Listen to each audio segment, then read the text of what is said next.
అంతెందుకు, మీ పెళ్లి కట్టుబాట్లు ఒకలా ఉంటాయి, మీ పక్కింటోడి పెళ్లి కట్టుబాట్లు మరోలాగా ఉంటాయి.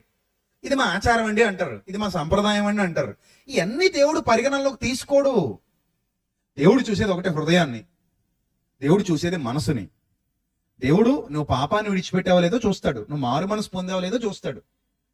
అర్థమైందా?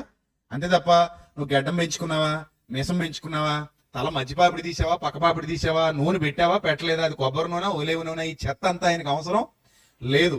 నీకు నచ్చినట్టు ఉండు, కాకపోతే అతి చేయకు, అతి అనర్థం, పద్ధతిగా ఉండు, గౌరవంగా ఉండు. అంతేనా? అంతేనా చెప్తాడు దేవుడు? అంతే చెప్తాడు, అంతే చెప్తాడు.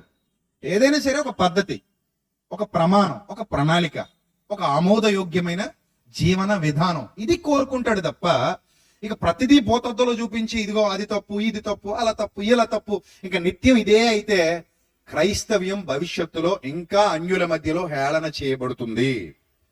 అది జరగడానికి వీలు లేదు.